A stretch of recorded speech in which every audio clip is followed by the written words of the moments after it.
दोबारा समझते हैं।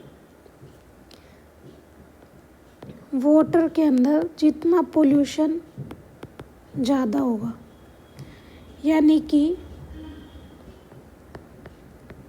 ऑर्गेनिक मैटर जितना ज़्यादा होगा, उतनी ज़्यादा फ्लोक्स की डिमांड बढ़ेगी।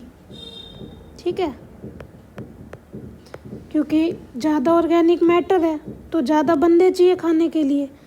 अब फ्लोक्स की डिमांड ज़्यादा है तो नॉर्मल सी चीज़ है, ऑक्सीजन की भी डिमांड ज़्यादा होगी, क्योंकि इनको चाहिए ऑक्सीजन ग्रो होने के लिए।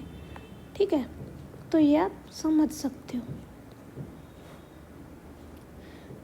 अब जैसे ही हमारी ऑक्सीजन की डिमांड घटती चली जाएगी, यानी कि हमारा पानी जो है वो साफ़ होता चला जाएगा।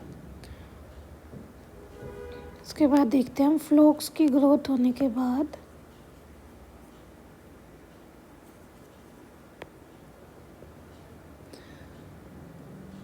फ्लोक्स की ग्रोथ से क्या होगा, बीओडी विल डिक्रीज़। जैसे ही हमारा बीओडी डिक्रीज़ हुआ, हम जो अपना हमारा इफ्लुएंट है उसको हम किसके अंदर डाल देंगे, सेटलिंग टैंक के अंदर। अब सेटलिंग टैंक के अंदर क्या होगा, सेटलिंग टैंक के अंदर जो हमारा बैक्टीरियल फ्लोक है उसमें बैक्टीरिया और फंजाई दोनों था, इसमें सिर्फ बैक्टीरियल फ्लोक है, वो सेडिमेंट हो जाएगा, यानी कि नीचे बैठ जाएगा। और जैसे वो बैठ गया उससे हमारे पास बन जाएगा एनारोबिक स्लज।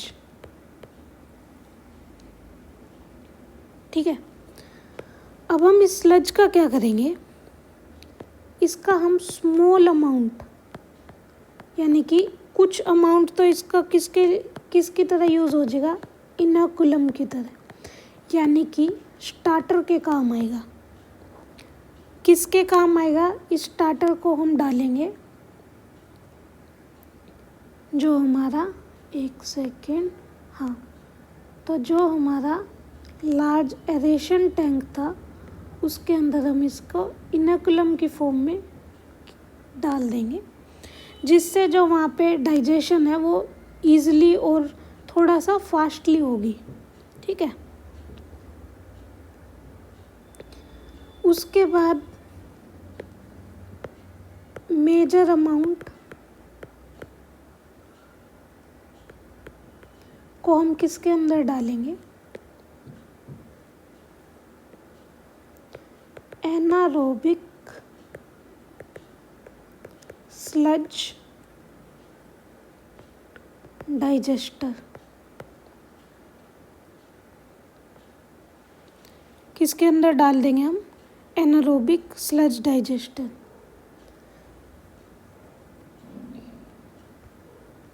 ठीक है,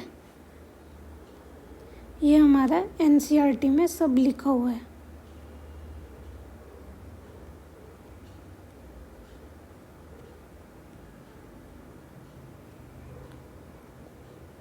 चलें अब आगे। तो एनारोबिक स्लज डाइजेस्टर के अंदर क्या होगा, अदर काइंड्स ऑफ बैक्टीरिया, यानी कि इसमें पुराने वाले बैक्टीरिया नहीं है, इसमें दूसरे तरह के बैक्टीरिया हैं, और वो क्या करेंगे, डाइजेस्ट करेंगे किसको, बैक्टीरिया को एंड फंजाई को, जो हमारे इस डाइजेशन में, मतलब स्लज में प्रेजेंट थे। मान लो आपके डाइजेशन के बाद भी कुछ बैक्टीरिया और फंजाई बच गए, तो उसको कौन डाइजेस्ट करेगा, एनारोबिक स्लज डाइजेस्टर के बैक्टीरिया। ठीक है,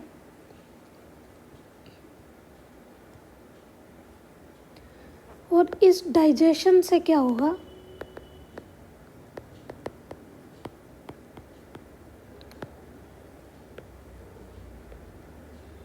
बायोगैस प्रोड्यूस होगा। ठीक है, और बायोगैस बेसिकली ये कौन कौन सी तीन गैस हैं, एक आपके पास मीथेन जो कि मेजर होता ही है, ठीक है। एक आपके पास होगा हाइड्रोजन सल्फाइड और एक आपके पास होगा कार्बन डाइऑक्साइड।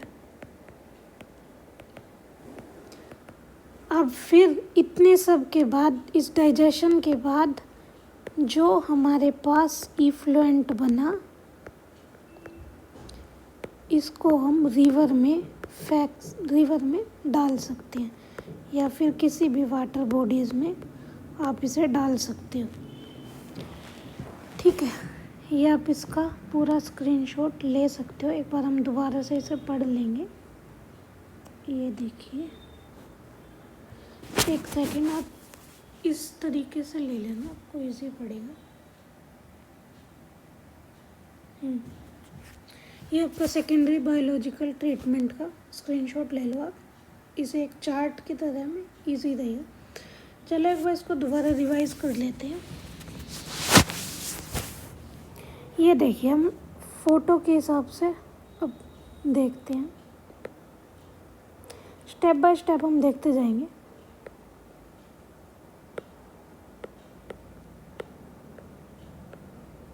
सबसे पहले हमारे पास क्या था, प्राइमरी इफ्लुएंट।